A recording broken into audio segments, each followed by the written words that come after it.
beginning, they told us the sky was empty, that the stars were nothing more than distant firelights burning out in silence.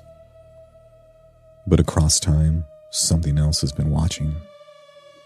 From ancient cave paintings depicting tall, elongated beings with hollow eyes, to whispered encounters with the small, gray visitors that come in the dead of night, the pattern is undeniable. They've always been here. The grays, cold, methodical, studying us like specimens. The towering Nordics, almost human, so beautiful, almost too perfect. The shape-shifting reptilians, hiding behind faces we trust. Though, should we? The insect-like Mantis beings, far ancient, calculating, operating far beyond our understanding. And the shadowy entities, the ones without names, the ones that don't need ships to arrive. Some came as observers, some as guides, and even some of them as hunters. Ancient civilizations called them gods. Modern governments call them classified. But those who've seen them, they call them something else entirely. Proof, evidence, disclosure. Tonight, we open some of these archives. The forgotten encounters carved into history, the modern abductions buried under silence, the signals, the sightings, and the terrifying possibility that Earth has never truly belonged to us. Because the truth isn't coming, it's already here. I'm your host, Michael, and this is a special edition of Project Black Garden, Alien Archives. And we'll start the show with a warning. Keep watching the skies.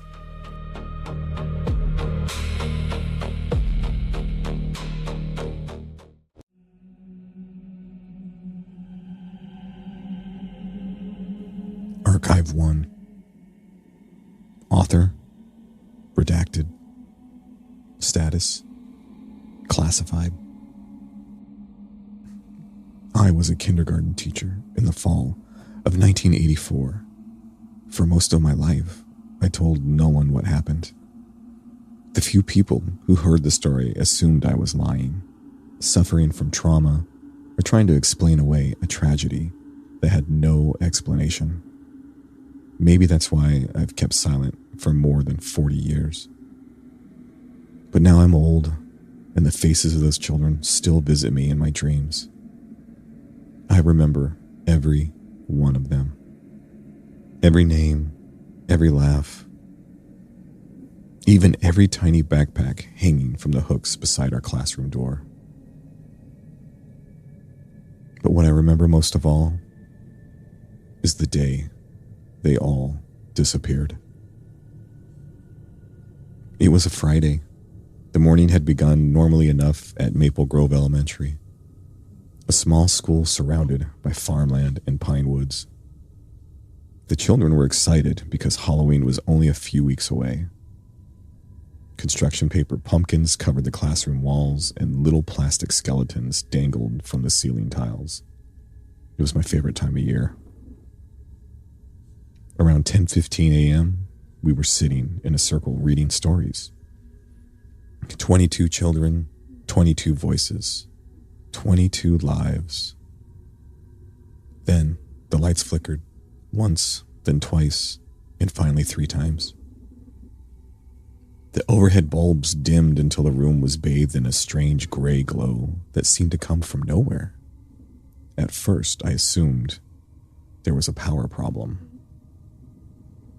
Then every sound stopped. Not faded, stopped. No sound. The ventilation system died. The clock above the whiteboard froze. This new silence, it felt impossible. Like someone had removed sound itself from the world. Several children noticed it immediately as well. One little girl raised her hand. "Teacher?" Her voice sounded distant, like she was speaking underwater. Then the windows began to darken, not from clouds, but from something blocking the sun. The sunlight quickly disappeared. Just then, a shadow slowly spread across the classroom floor. I made my way, walking slowly toward the window. Outside, directly above the playground, hung a massive black object. It wasn't an airplane, and it definitely wasn't a helicopter.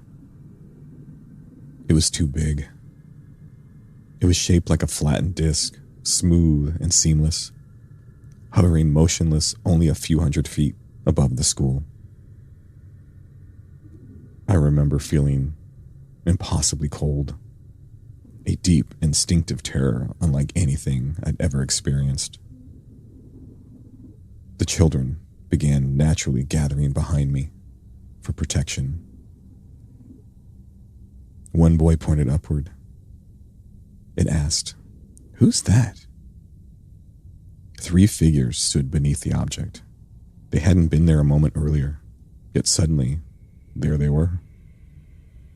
Standing in the middle of the playground, watching us.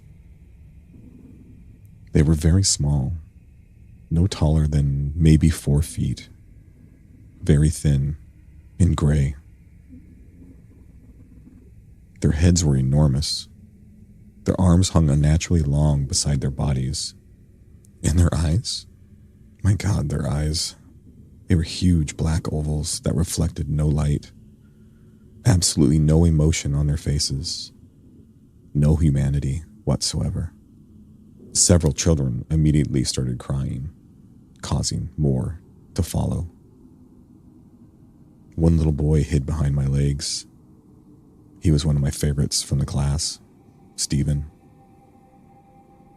I wanted to move, and I wanted to run, but for some reason my body wouldn't respond. Every muscle felt frozen.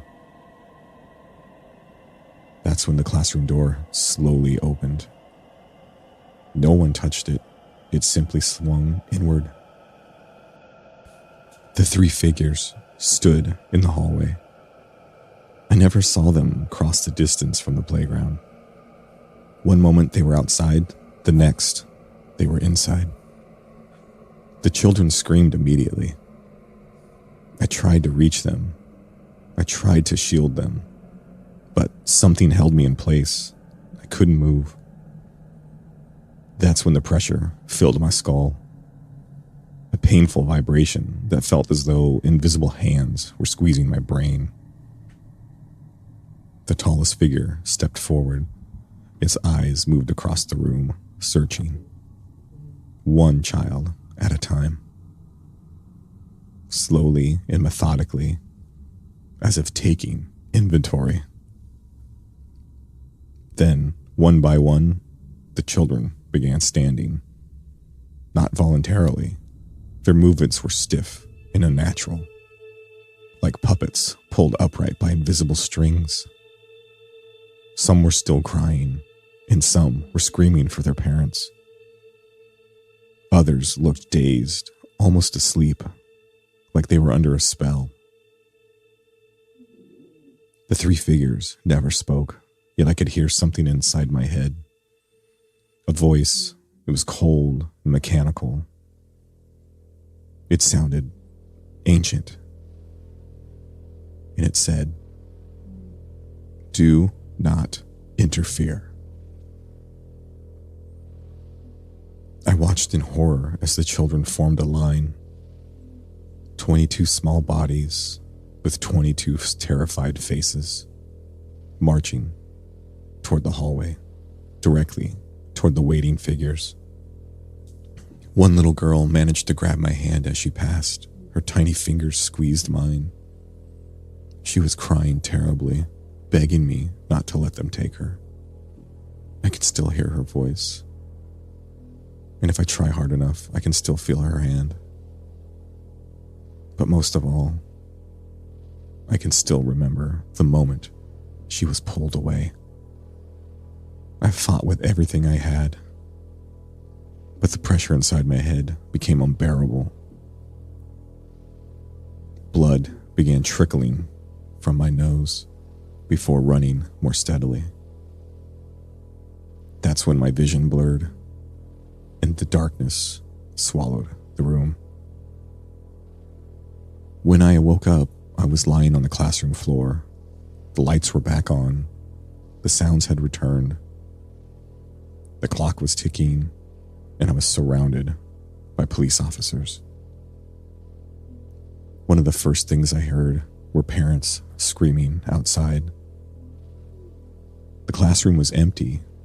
Every child was gone. Not one remained. Under my watch, the entire kindergarten class had vanished. Search teams were already combing the woods, and that lasted for months. Quickly, the National Guard was even brought in. Day and night, helicopters flew overhead, but they found nothing. The story made national news for a week before abruptly disappearing. And then things got real strange. Officials blamed a gas leak of all things that led to mass hysteria. Then finally, a kidnapping theory. But none of it made sense. There was no evidence for any of it, and no evidence was ever found. No bodies. There was no ransom demands. There was nothing. Just gone. It was as if the children simply ceased to exist. Years later, I visited the abandoned school. Most of the building had been demolished, and nature had reclaimed what remained. I stood near the old playground. I noticed something partially buried beneath the dirt. A small plastic jack-o'-lantern. One of the decorations from our classroom. Slowly, I picked it up, and underneath it was a child's drawing. Faded, but still visible. A crayon picture of 3 gray figures standing beneath a giant black circle in the sky. At the bottom, written in uneven kindergarten handwriting, were 6 words. They said, "We are coming back." I left immediately, sick to my stomach, and I never returned. But sometimes, late at night, I wake to a sensation I haven't felt since 1984.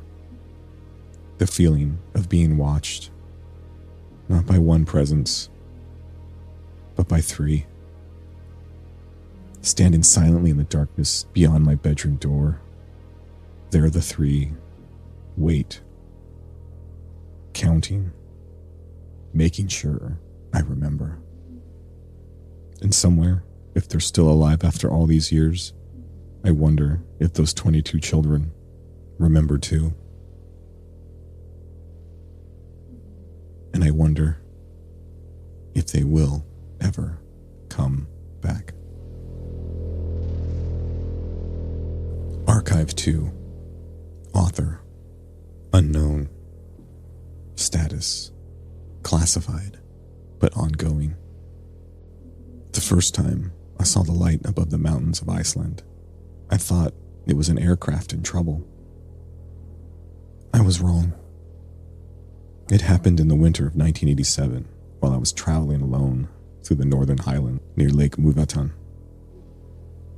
I had rented a tiny isolated cabin used mostly by hikers and sheep farmers during the warmer months. The place sat beneath a wall of black volcanic mountains where the wind never seemed to stop screaming. Every local I spoke to warned me not to wander the valleys after dark, not because of storms, but because of the hidden people I laughed at the stories back then. On the third night, the sky changed. The northern lights had been rolling overhead for hours, curtains of green and blue twisting across the darkness, when a new light appeared above the mountains. It didn't move like an airplane. It descended silently, glowing white hot against the clouds, before stopping dead in the air, perfectly still. The aurora around it seemed to bend. That's when my truck engine died.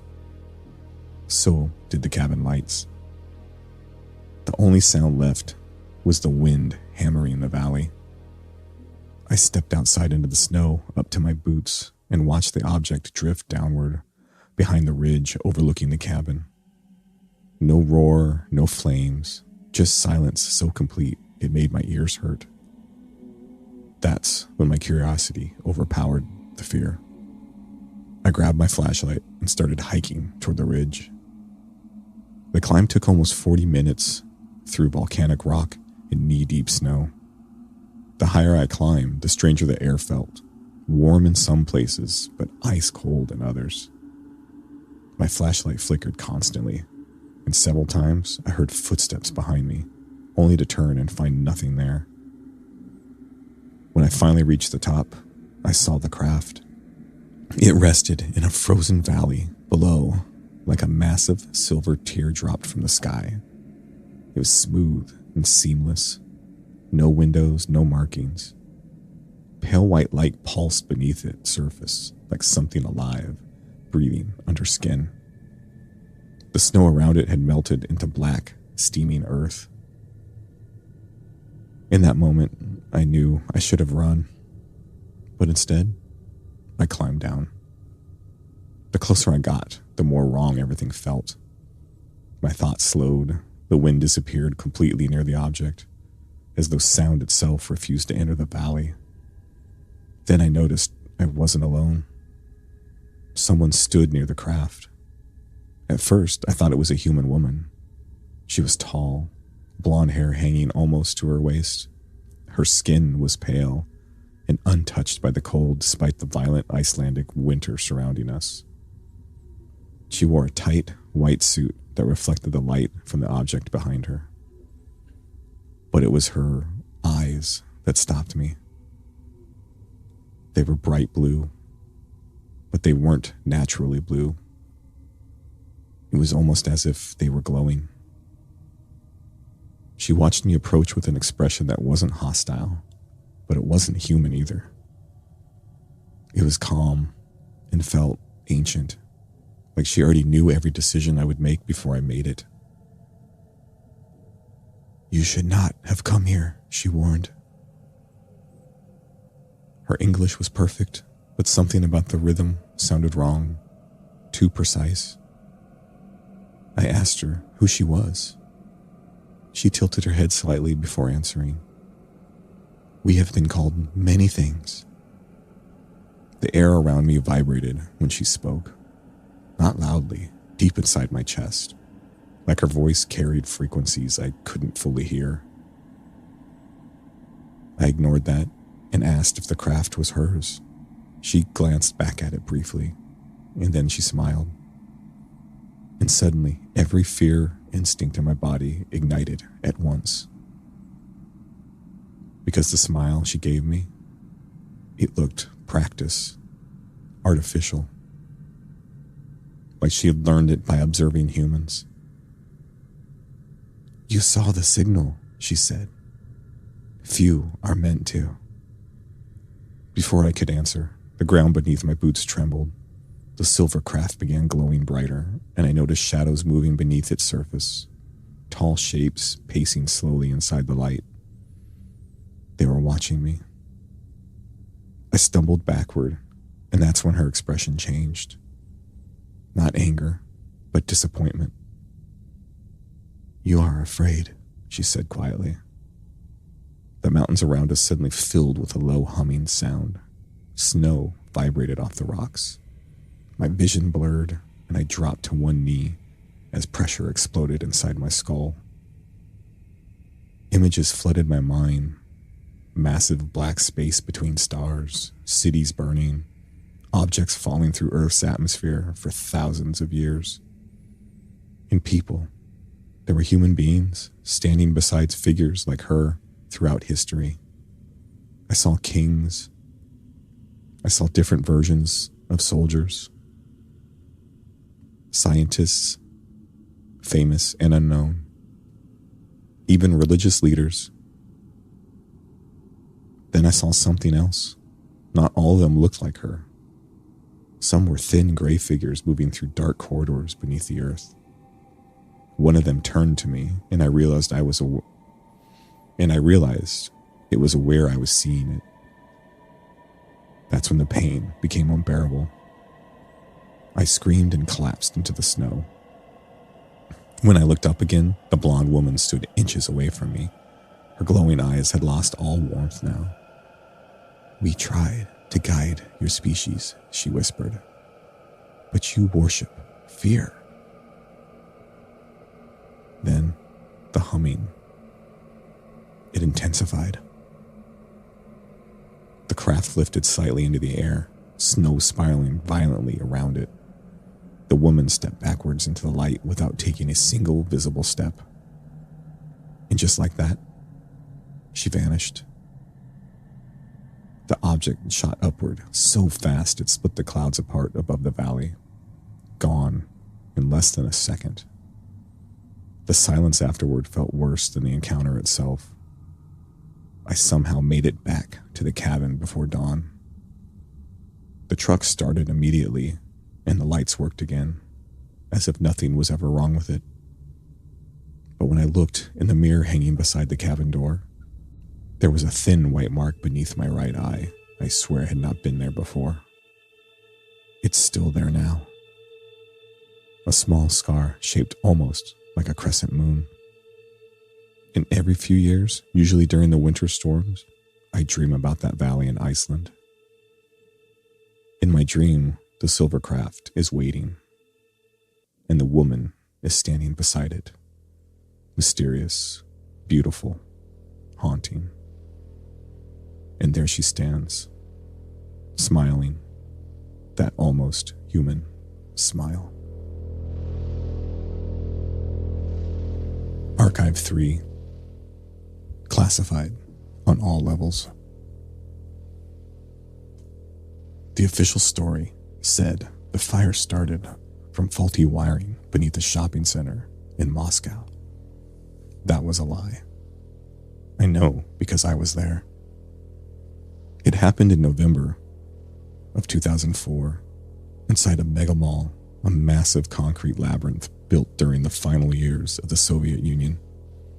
6 floors of shops, underground train access, movie theaters, food courts. The kind of place where thousands of people wandered every night beneath the flickering fluorescent lights. I worked maintenance on the graveyard shift. At 11:47 p.m., the power failed across the entire building. Not partially, everything. Escalators froze. Music stopped. The emergency lights clicked on in dim red rows along the ceiling. At first, people just complained and laughed nervously. Then, the screaming started on the 4th floor. I remember hearing gunshots first.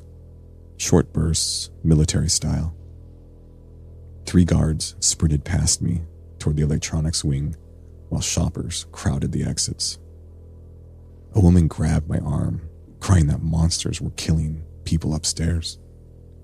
I thought she was insane until I saw one. It crashed through a jewelry store window at the end of the corridor. It was tall, muscular, covered in dark green scales that reflected the emergency lighting like wet skin. Its eyes were enormous and gold-colored, with vertical black pupils. It wore black armor, strapped tightly against its body, and in its hands was some kind of weapon glowing faint blue. The thing moved with terrifying speed. 1 second it stood across the corridor, the next it was on top of a security guard. I watched it slash the man open with curved claws so fast The guard didn't even scream at first.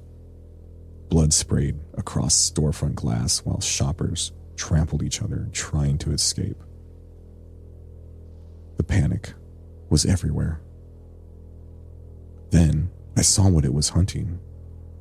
Another creature emerged from the smoke near the escalators. It was pale-skinned, thin, almost human-looking, except for its oversized black eyes and elongated limbs.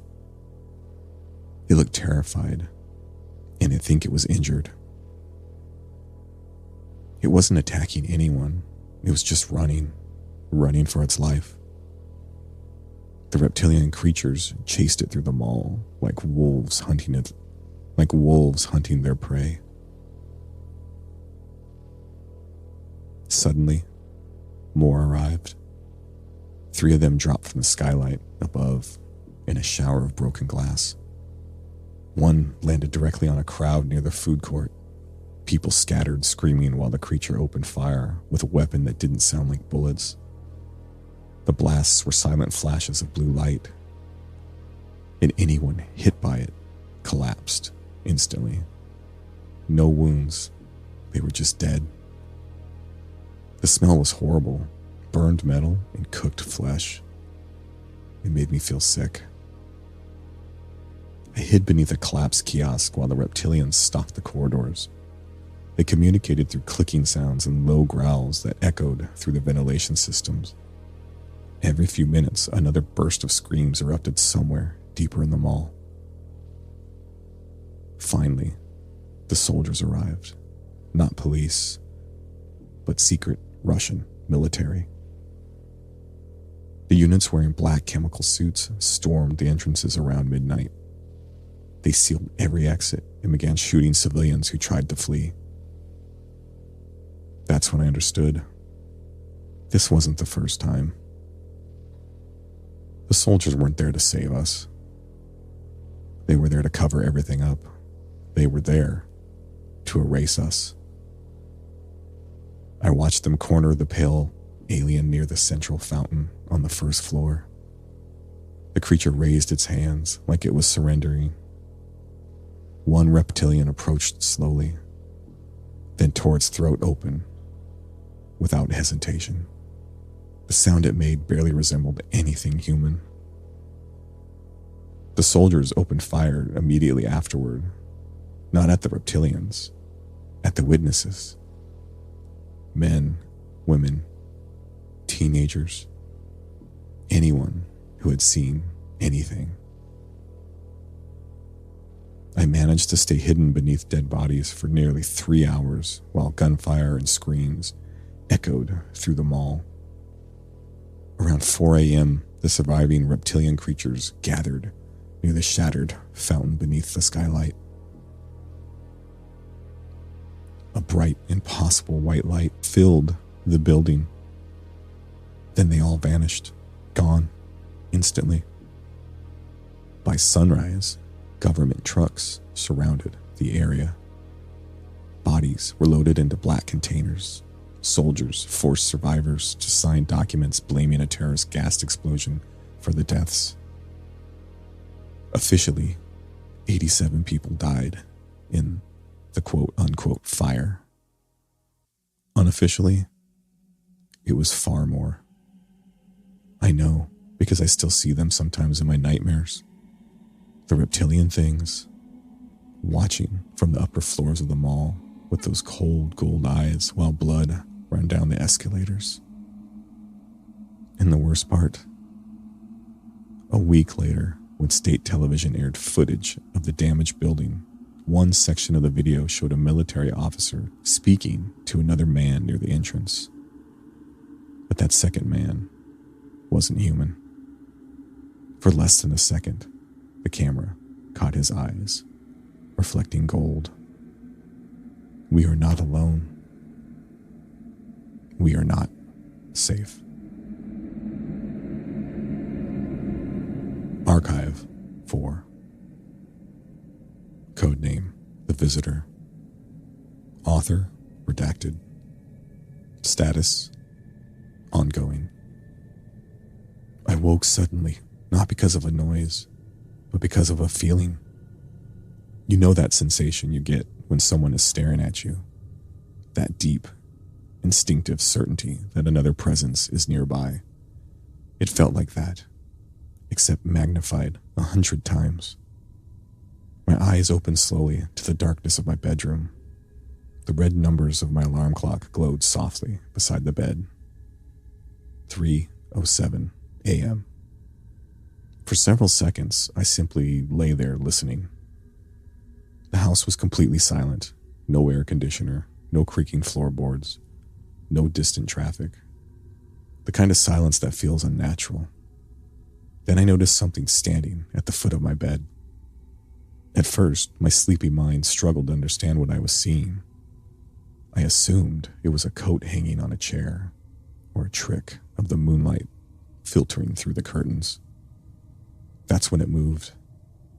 A small figure stepped forward into a shaft of pale silver light, causing my stomach to drop instantly.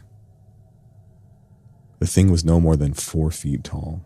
Its body was impossibly thin, with long arms hanging below its waist. Smooth, gray skin stretched tightly across its frame, giving it an almost skeletal appearance. Its oversized head seemed too large for its body, and its black eyes reflected the moonlight like polished obsidian. I tried to sit up, and I couldn't. I tried to scream, but nothing happened. Every muscle in my body had become completely useless. The creature tilted its head slightly as though studying my reaction. Its face contained almost no expression, yet somehow I sensed curiosity behind those enormous eyes. Then a voice appeared inside my mind. Remain calm. The words felt cold and artificial, like a computer attempting to initiate compassion. The gray alien slowly approached the bed. Each movement was unnaturally smooth, almost as if it were gliding rather than walking. When it finally reached me, one of its long fingers touched the center of my forehead. Pain exploded through my skull. It was unbearable. Then the room vanished instantly. Suddenly, I found myself lying naked on a metal table beneath blinding white lights. The air smelled sterile, almost chemical.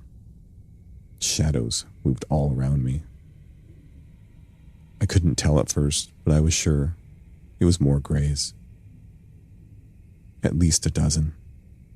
They stood in a circle, silently observing me. One leaned over my face. Its black eyes filled my vision.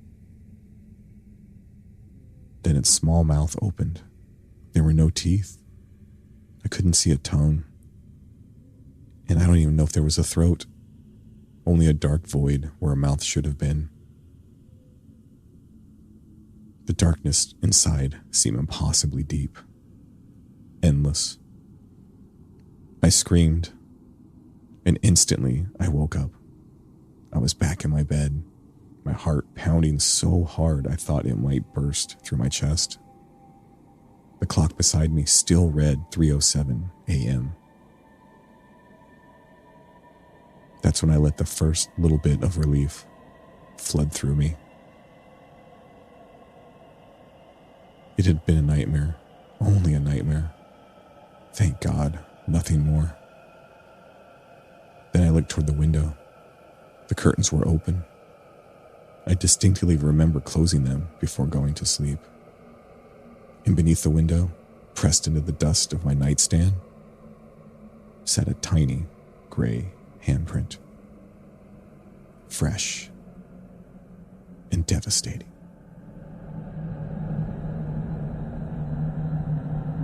And finally, listeners, we shall leave you with the impossible. A story dated from the future. How the Black Garden Files came to acquire this is unknown, but heed its warning.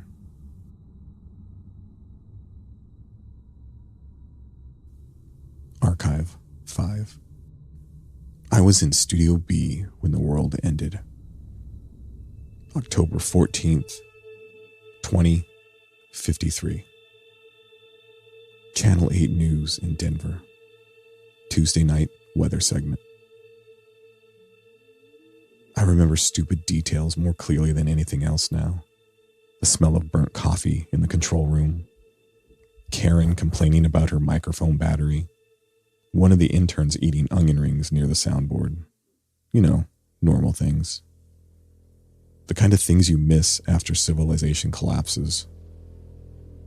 We were 30 seconds into the live forecast when every monitor in the station flickered black simultaneously. Not just our feed, everything, everywhere. Satellite returns, radar maps, local cameras, gone.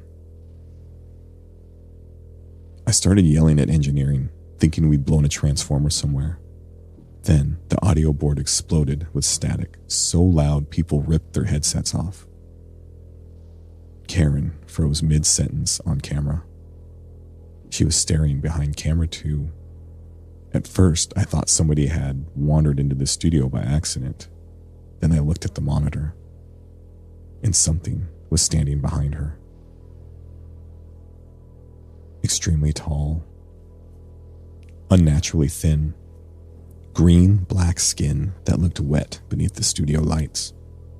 It had folded limbs tucked against its chest like a giant insect waiting to strike. Its head nearly touched the lighting rig overhead. Nobody in the studio moved. Not the cameraman, not Karen, nobody. The creature tilted its head slowly toward camera 1, then every television in the control room switched to its face. I still have nightmares about those eyes. Huge black surfaces with pupils, or whites. Not empty exactly, worse than empty. They were intelligent in a way that made human intelligence feel primitive. And this alien thing spoke perfect English. It said, "We request immediate global attention." Its voice sounded wrong, wet clicking underneath every word, like two sounds playing simultaneously. Karen tried to hold back, but finally she screamed. The creature moved so fast I barely saw it happen. 1 second, she was backing away from it. The next, she was lifted off the floor by one hooked arm around her throat. People in the control room started panicking. Someone yelled to cut the feed, but we couldn't. Every system in the building was locked out. The creature seemed to control the broadcast completely, and it knew millions of people were watching. "We regret this demonstration," it said calmly. Karen was still alive, choking and kicking helplessly in the air. Then the thing tightened its arm, and I heard her neck break through the studio microphones, live on national television. Nobody in the control room spoke after that. The creature let her body drop onto the weather stage behind it before continuing like nothing had happened. "A celestial extinction event approaches your planet." Images began to appear across every monitor in the station. Hundreds of objects moving through space toward Earth, massive enough to wipe us out completely. They look like meteors. The creature explained the impacts would begin in 12 days,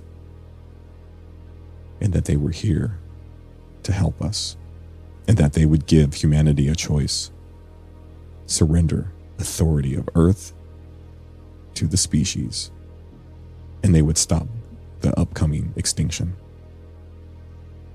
Refuse their help, and we would all die. I remember staring through the control room glass at Karen's body lying twisted beneath the weather map, while this thing calmly negotiated ownership of the human race. And the worst part of me believed it. Everybody did. Quickly, governments confirmed the incoming objects within hours.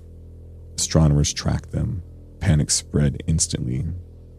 Cities rioted by the morning. The worst of worst. The broadcasts continue every night after that. And it was always the same species. Mantis-like creatures appearing on hijacked television feeds around the world, promising salvation. And every time they appeared, more people agreed to surrender. I worked in that station during the entire crisis. I watched world leaders beg these things for mercy on live television.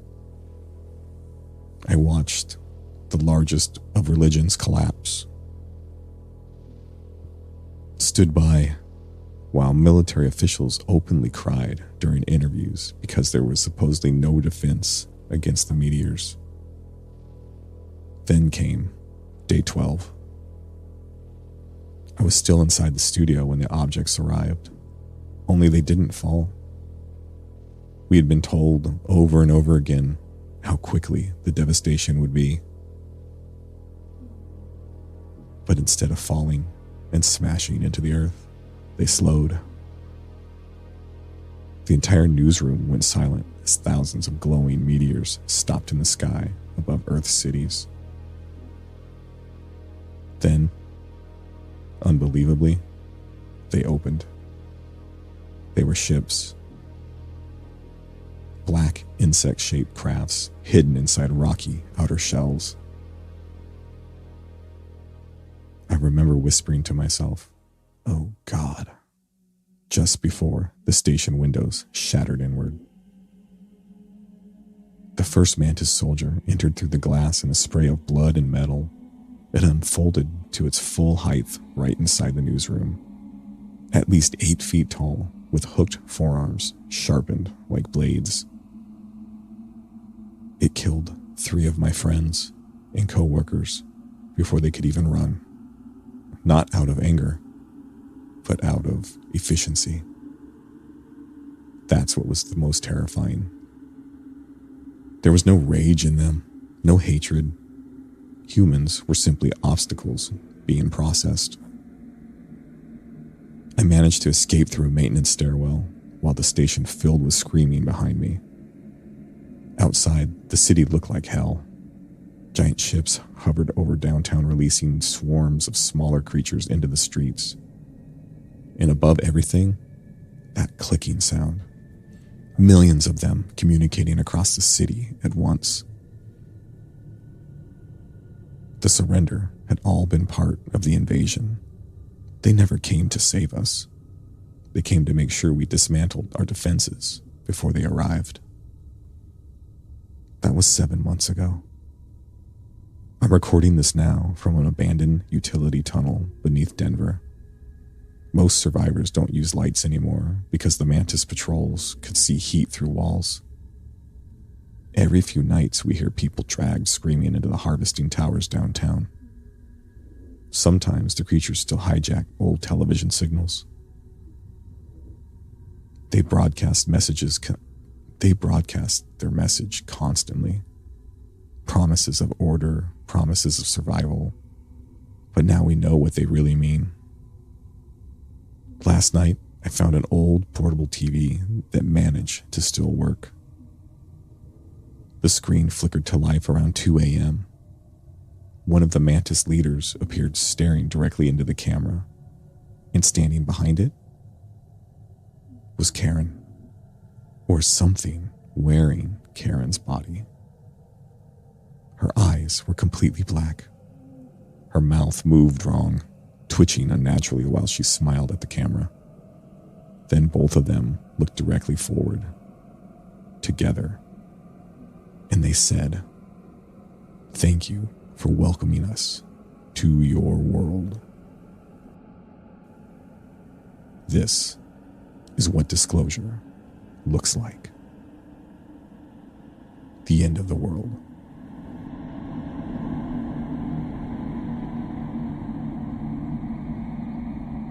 As we close the files on tonight's investigations, one question remains. What if the truth was never hidden? What if it has been staring down at us from the night sky all along? From the ancient stories carved into stone to the modern encounters that continue to surface across the world, the mystery endures. The Greys, the Nordics, the Reptilians, the Mantis beings. There are countless witnesses and even more sightings, and still more questions than answers. Maybe they're just explorers. They're definitely observers. Or maybe, just maybe, they're waiting for the right moment to make themselves known. Whatever the truth may be, humanity has always looked upward, searching for answers. And perhaps one day, something will answer back. But will we like that answer? Until then, the archives remain open. If you enjoyed tonight's special episode, be sure to follow, share, and join us for future investigations as we continue digging through the strangest mysteries hidden within the Black Garden Files. I'm your host, Michael. And remember, the universe is far too vast for us to be alone, and the lights in the sky may not always be stars. Keep watching the skies.